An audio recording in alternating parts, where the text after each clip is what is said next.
Have you ever felt as if awareness itself was a punishment?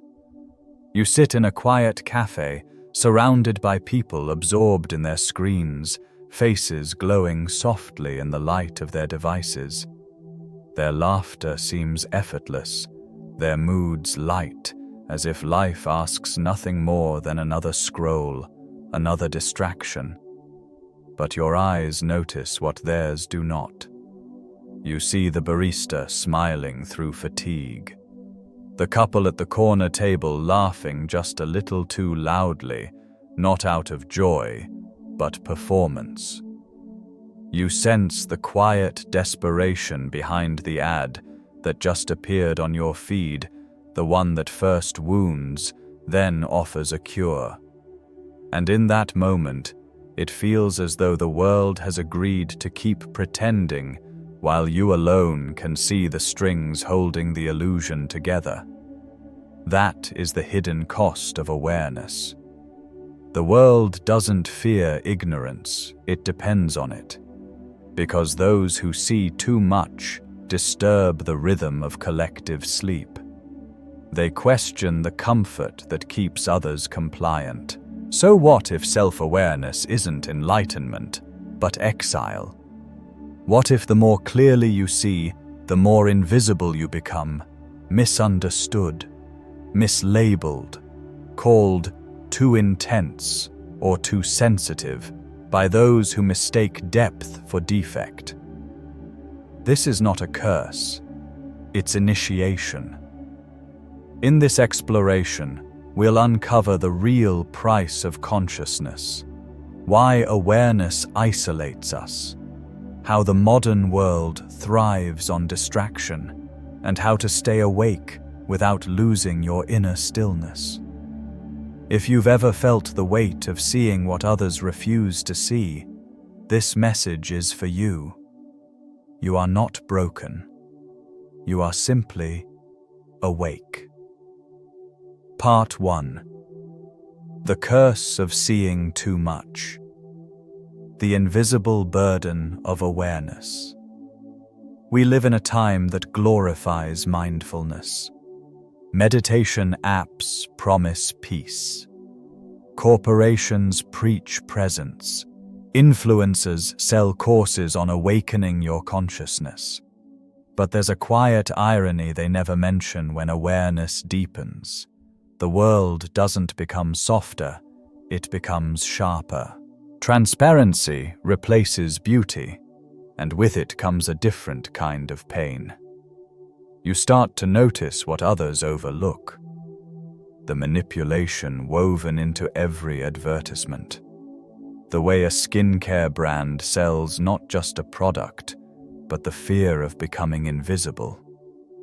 You see the tension behind polite smiles, the ambition built on quiet panic, the exhaustion behind, "I'm doing great."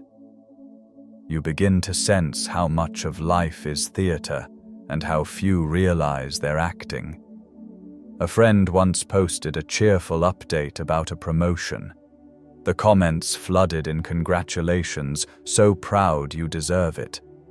But 2 days earlier over coffee, that same friend wept terrified of losing time with her daughter, trapped in a job that demanded 60-hour weeks. The celebration was never joy. It was performance one staged for the algorithm that confuses applause with meaning. This is what I call the conscious exile, the loneliness that comes when you stop participating in the collective pretending. You're still in the room, but something in you has stepped outside. You haven't chosen to leave, you've simply lost the ability to unsee. It's not cynicism, it's clarity.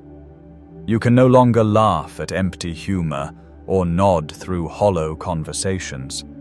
You can't numb yourself with endless scrolling because every swipe reminds you of the void it's meant to hide. That refusal to pretend that silent fidelity to what feels true is what separates you. The tax of perception. No one tells you that awareness is tiring. While others live on the surface, you navigate multiple layers at once. Every word carries tone, subtext, emotion. Every gesture contains a signal. A simple, "How are you?" becomes a quiet scan for sincerity, a weighing of motives, a choice between honesty and social script. It isn't overthinking, it's overfeeling. Your system reads more data than it was built to hold. The slight tremor in a voice, the micro shift of energy, the pause that gives away truth. You operate with emotional software most people keep on standby. The result: constant depletion. Psychology calls it over-awareness fatigue.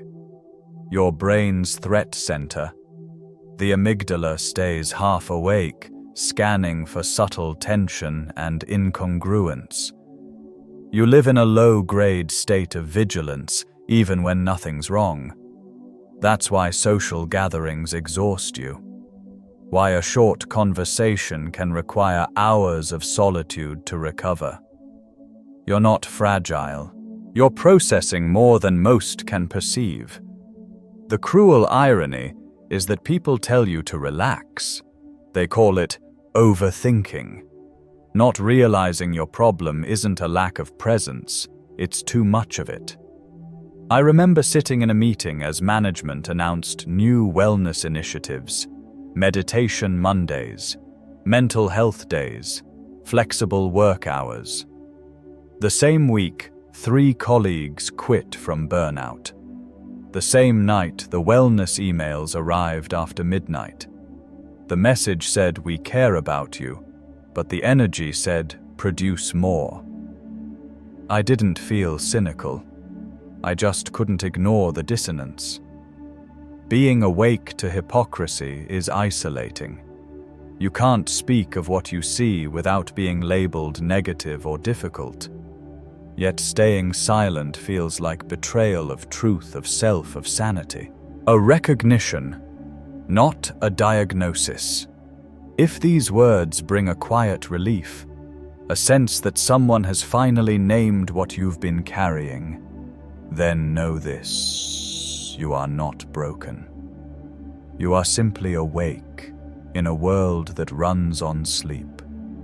Your sensitivity is not weakness. It is intelligence tuned to a deeper frequency. What drains you isn't awareness itself. It's living in a culture that doesn't know how to hold it. And so the question arises: if our exhaustion isn't random, if our distraction is by design, then who benefits from our blindness? What systems depend on our sleepwalking? Because once you begin to see that your exile is not personal, but systemic, that the noise is constructed, the numbness engineered, awareness stops being a burden. It becomes power. That is where we go next. Part 1. The Curse of Seeing Too Much. The invisible burden of awareness. We live in a time that glorifies mindfulness. Meditation apps promise peace. Corporations preach presence. Influencers sell courses on awakening your consciousness. But there's a quiet irony they never mention. When awareness deepens, the world doesn't become softer, it becomes sharper. Transparency replaces beauty, and with it comes a different kind of pain. You start to notice what others overlook. The manipulation woven into every advertisement. The way a skincare brand sells not just a product, but the fear of becoming invisible. You see the tension behind polite smiles, the ambition built on quiet panic, the exhaustion behind "I'm doing great." You begin to sense how much of life is theater and how few realize they're acting. A friend once posted a cheerful update about a promotion.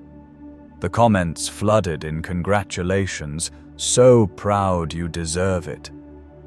But 2 days earlier, over coffee, that same friend wept, terrified of losing time with her daughter, trapped in a job that demanded 60-hour weeks.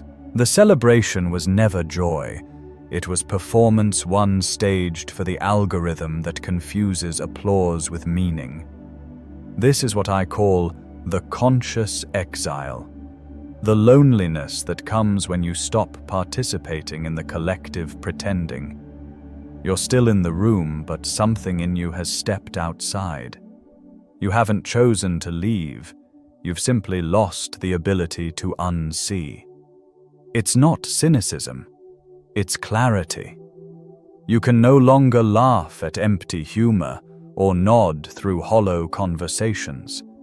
You can't numb yourself with endless scrolling because every swipe reminds you of the void it's meant to hide. That refusal to pretend, that silent fidelity to what feels true, is what separates you. The tax of perception. No one tells you that awareness is tiring. While others live on the surface, you navigate multiple layers at once. Every word carries tone, subtext, emotion.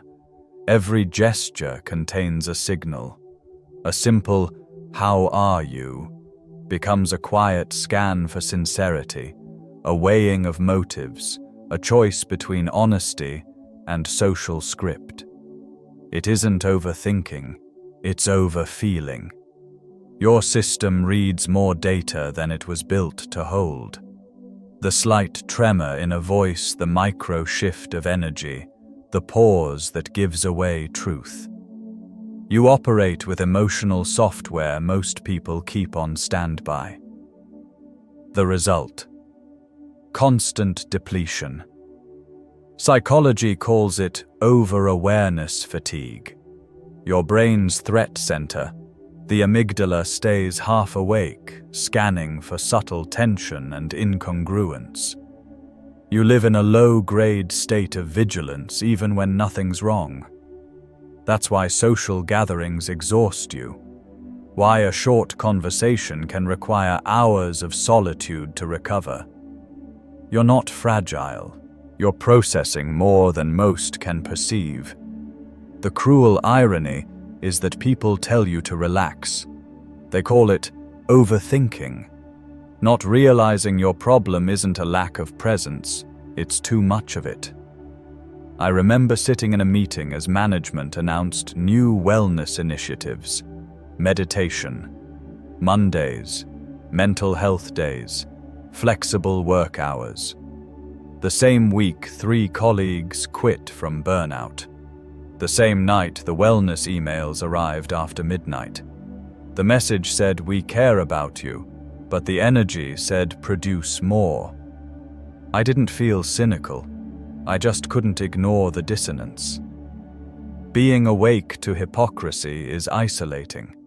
You can't speak of what you see without being labeled negative or difficult.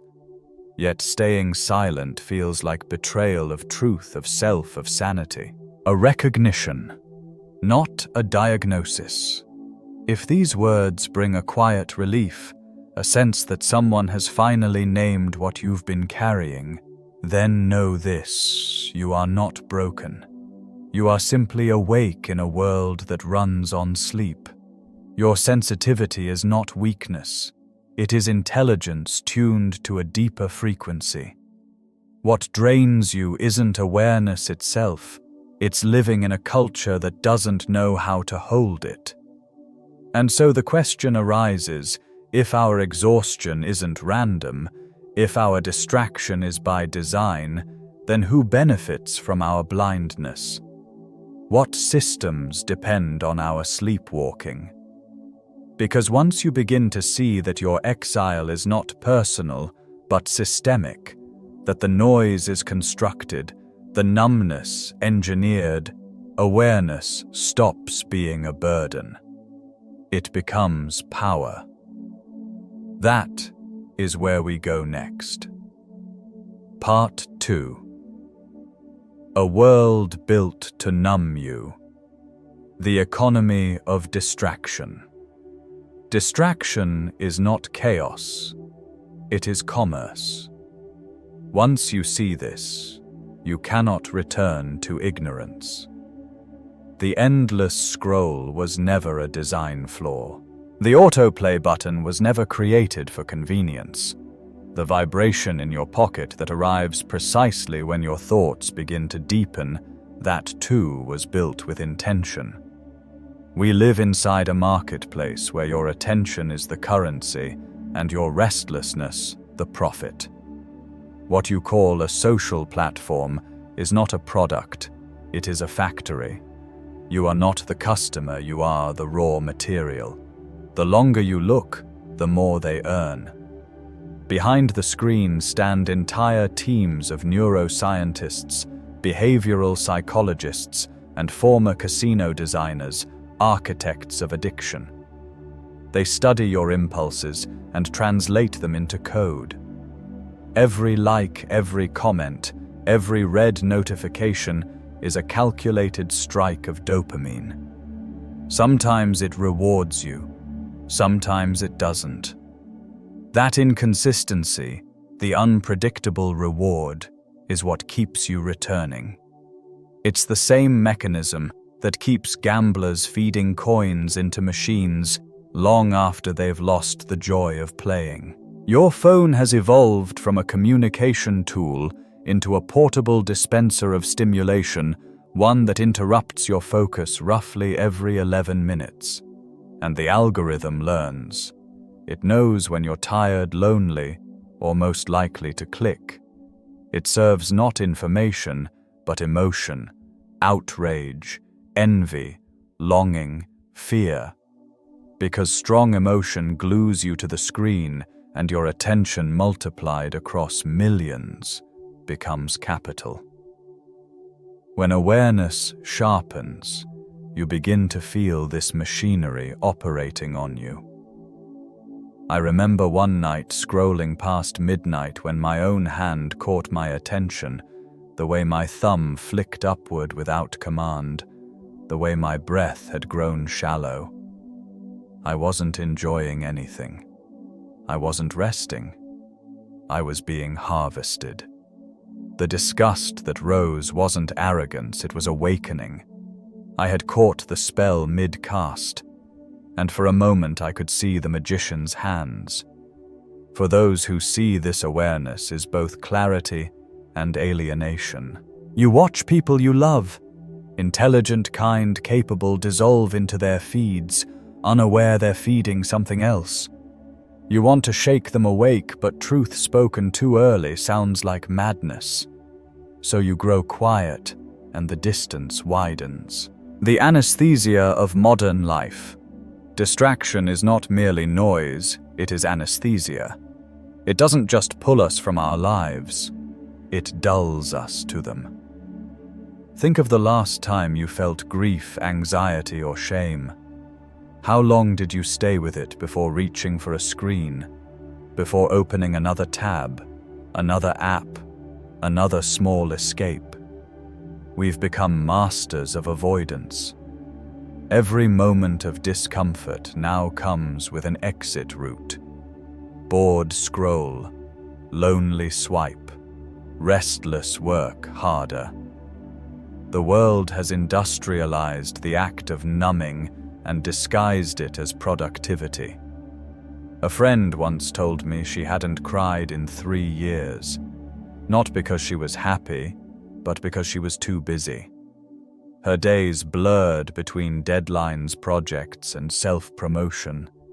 She fell asleep to YouTube, woke to Slack. "I'm productive," she said. But her eyes betrayed the truth. Productivity had become her shield from pain. Burnout studies reveal something counterintuitive. We don't burn out because we do too much, but because we feel too much with nowhere to place it. Unfelt emotions do not vanish. They congeal. They become exhaustion, cynicism, quiet despair. Distraction is the opiate of our age. It keeps us functional but detached, efficient but empty, alive but not truly living. When you awaken to this, you begin to see how instinctively you reach for anesthesia at the first sign of stillness. The silence becomes unbearable because silence is the only place truth speaks. And when truth begins to whisper, most of us run. The paradox of awareness. Here lies the paradox. The more conscious you become, the more isolation you feel. The more deeply you understand, the more alien you appear. You start declining invitations that once felt harmless. The small talk feels hollow, the noise unbearable. Conversations about serious gossip or outrage feel like distractions you can no longer indulge. Group chats drain you. Notifications sound like alarms. People notice the change. They ask if you're okay. Some suggest depression. Others accuse you of arrogance. But it's neither sadness nor superiority. It's simply incompatibility, a quiet dissonance between the depth you've reached and the surface most are still treading. You can no longer laugh at what hides pain or participate in what perpetuates illusion. You can't scroll without sensing the algorithm's pull, can't sit in the crowd without hearing the hum of collective pretending. One afternoon in the same cafe I mentioned earlier, I overheard a first date. Two people, both attractive, both guarded. They performed charm like actors reading lines. He boasted of places he'd been. She adjusted her phone for the best angle. They smiled, but their eyes were elsewhere, measuring impressions, not emotions. When they parted, they promised to meet again. But I knew they wouldn't. They'd already served their purpose validation. I wanted to interrupt to ask, "Do you realize what you're doing?" But I didn't, because I understood. The performance is not vanity, it's armor. Vulnerability is the one language this world no longer teaches. Awareness is light, but light exposes everything, including the walls that kept you safe. Once they fall, you can't rebuild them. You can't unknow. You can't go back. So what do you do when the world feels too shallow for your depth? When presence isolates you? When the very clarity that was meant to free you becomes your solitude? That is the question the conscious must live with, not as a burden, but as a passage. Because the isolation isn't a flaw in you. It's a symptom of awakening in a world that prefers the dark. Part 3. When awareness turns into isolation. Outgrowing the familiar.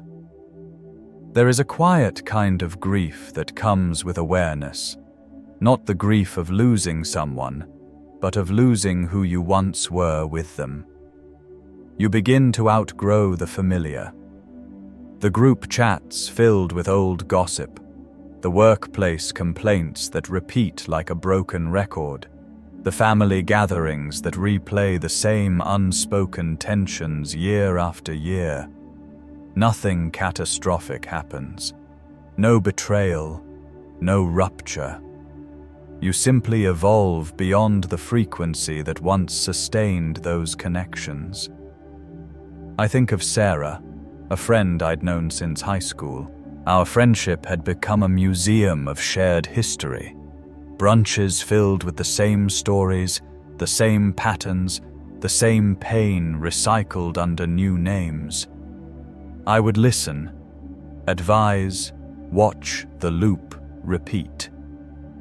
One afternoon, as she scrolled through her ex's Instagram, again, I realized I had nothing left to say.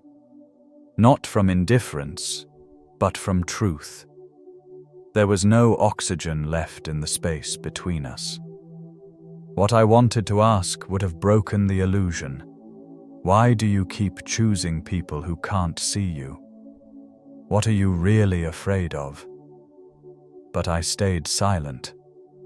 Because honesty would have been an act of aggression in a friendship built on comfort. We haven't spoken since. She thinks I got busy. The truth is lonelier. I simply outgrew the version of friendship we could sustain. This is what psychological exile feels like when the familiar no longer fits. The rooms you once belonged to now feel airless, the laughter rehearsed, the joy mechanical. You are not depressed or detached. You are simply elsewhere, operating from a depth others no longer recognize. And though your body remains in the same places, your spirit has already emigrated. You live now in a space between worlds, too awake to belong to the old one, not yet at home in the new. You don't stop belonging because you broke. You stop belonging because you changed shape. The mirror effect. Isolation isn't only about leaving people behind. It's also about what your presence reveals to those who stay. When you live with sincerity and clarity, you become a mirror. You expose what others are avoiding. You don't need to speak. Your silence is enough. Your refusal to pretend reflects their own pretending. Your calm presence unsettles their carefully maintained chaos. And that reflection feels like judgment, even when it isn't. I've seen it happen in small, ordinary moments. A colleague complains about their job expecting agreement. Instead, I ask gently, "So why stay?" The air shifts. Their expression hardens. The conversation dies. Later, I hear I've been called intense negative too much.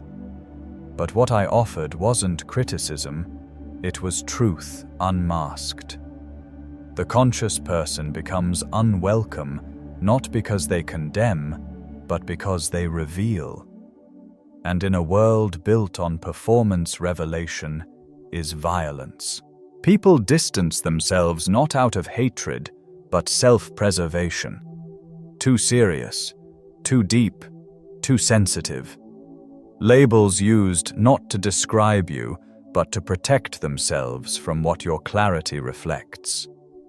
This is the tax of truth you pay for your awareness with your belonging. You haven't failed them. You've simply stopped participating in the small deceptions that keep society comfortable. You've stopped laughing at jokes that mock what's sacred.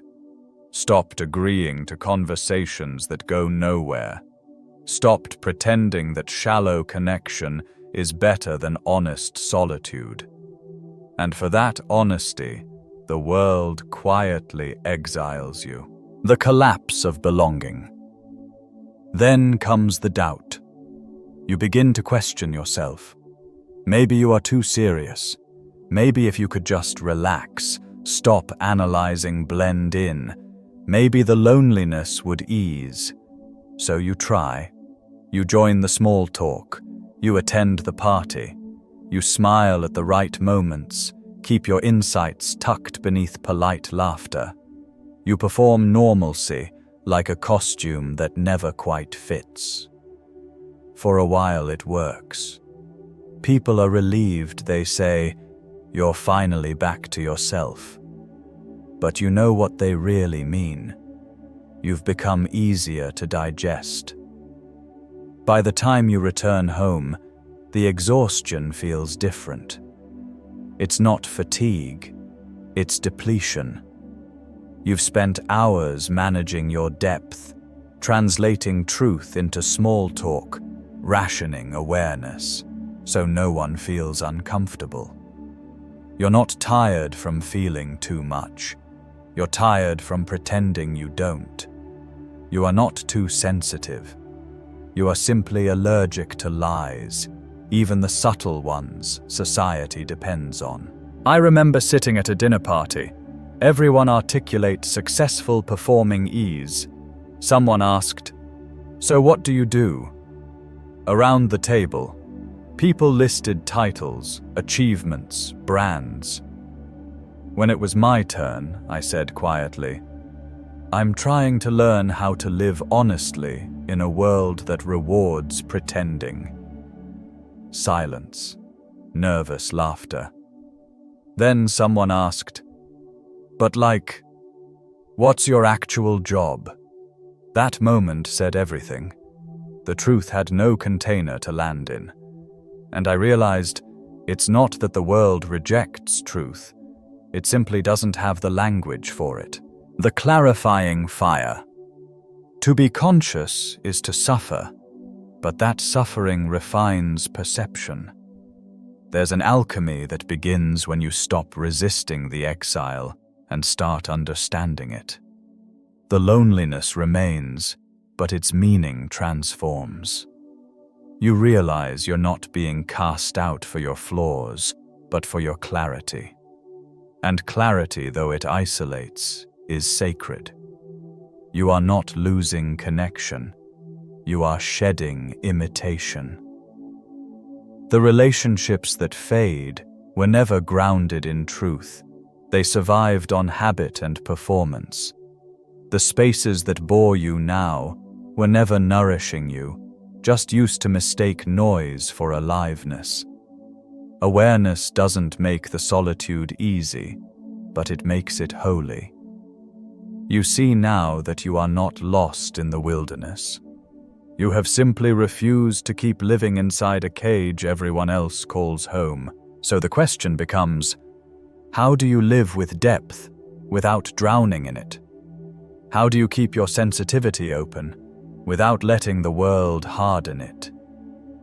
How do you stay awake without becoming bitter? Because awareness without wisdom is only pain, and exile without purpose is only loneliness. There is a way to remain clear and still find peace, to live in the shallowness of the world without becoming shallow yourself.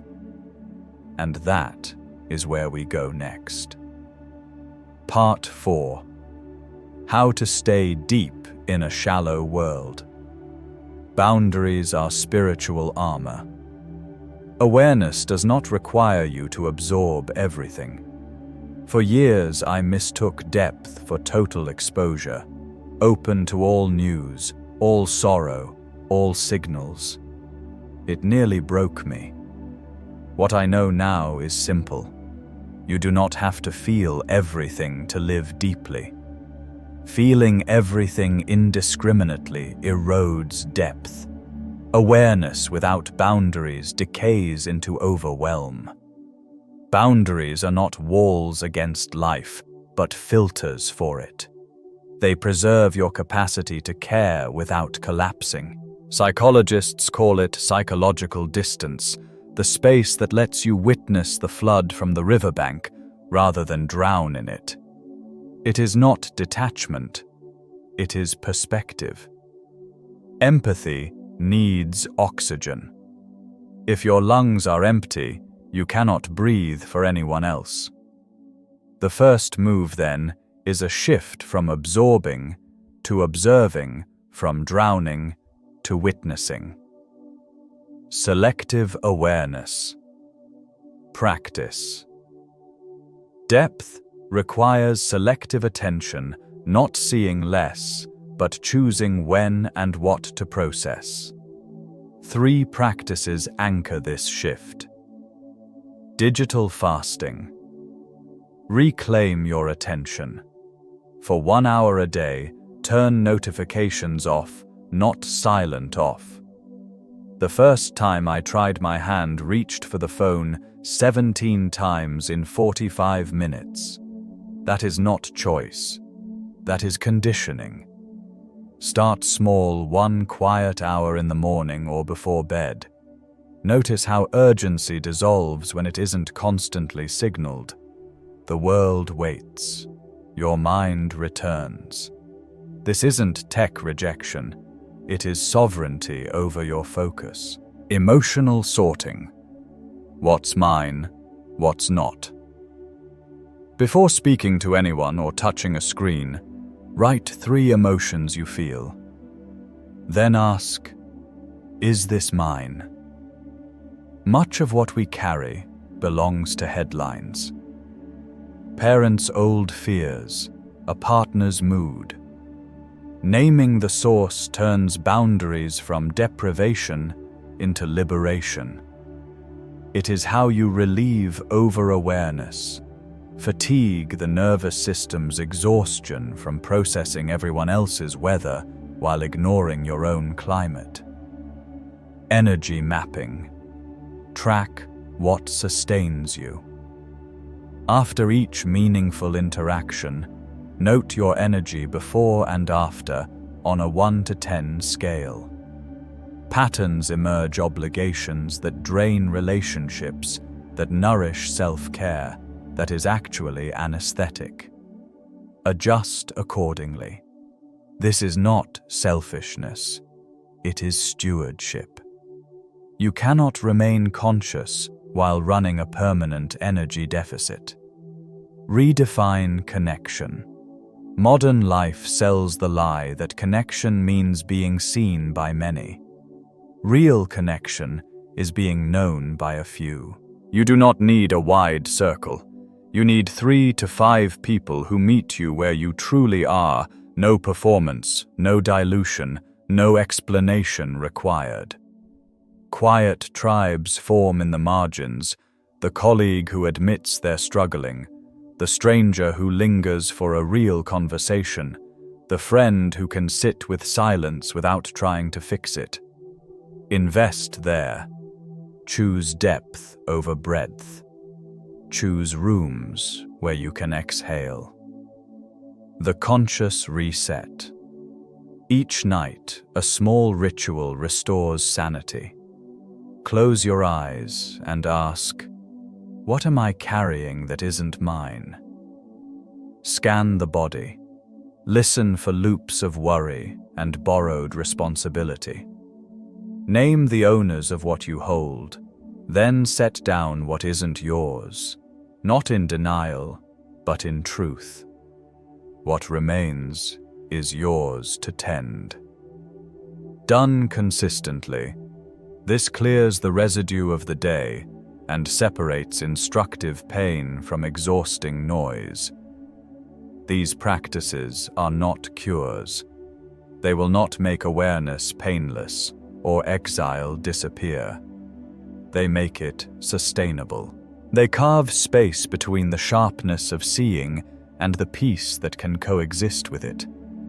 The aim is not to stop seeing, but to see without burning out, to stay awake, without hardening, to remain deep in a shallow world, without drowning in either the depths or the shallows.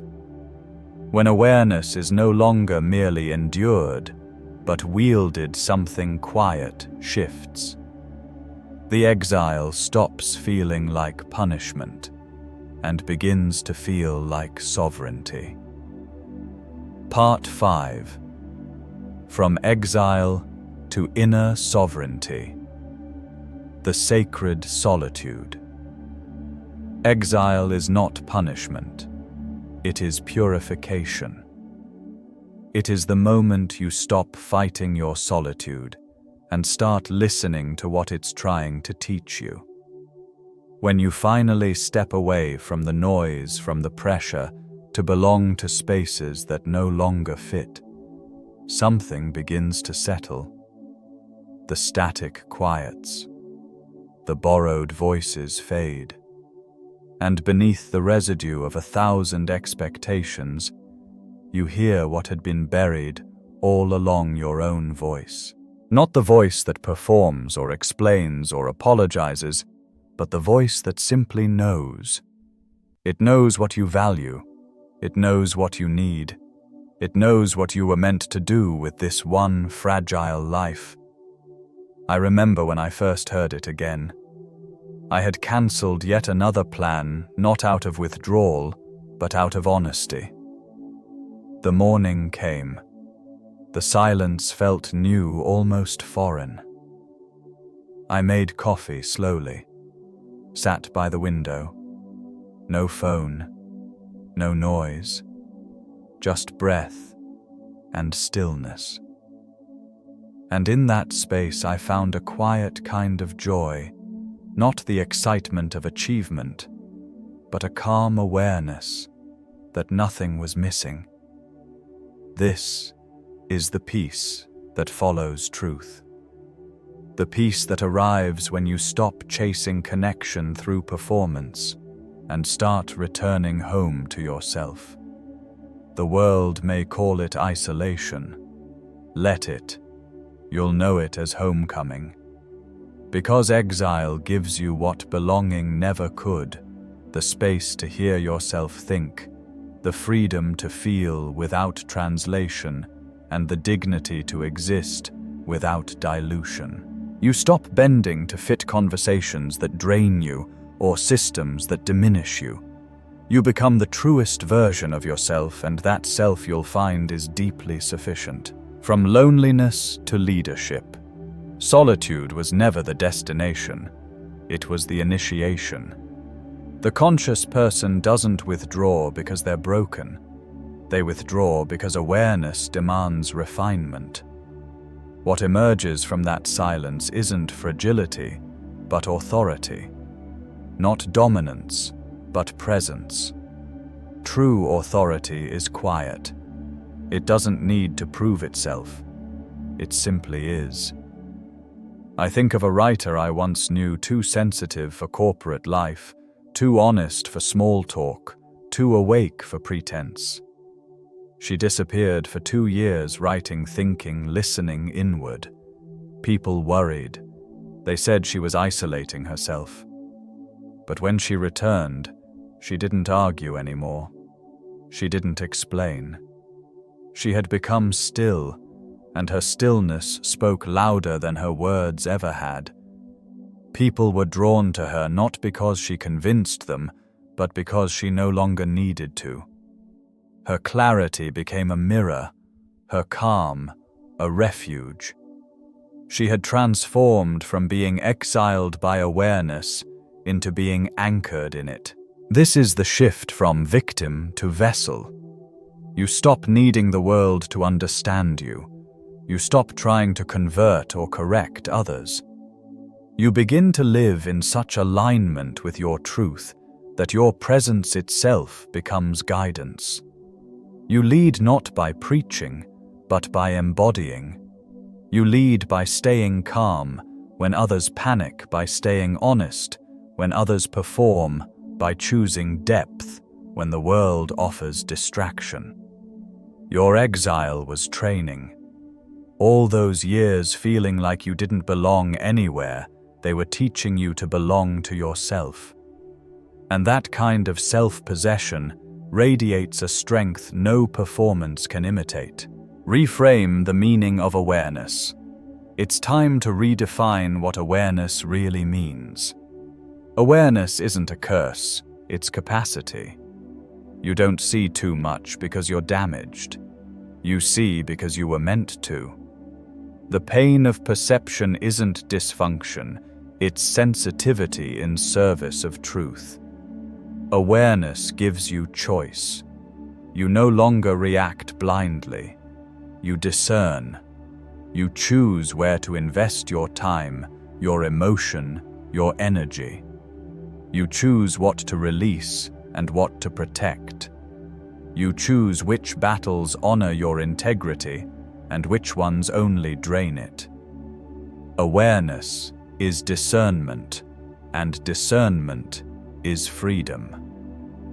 The goal was never to blend back into the noise, but to build an inner stability that no noise can shake.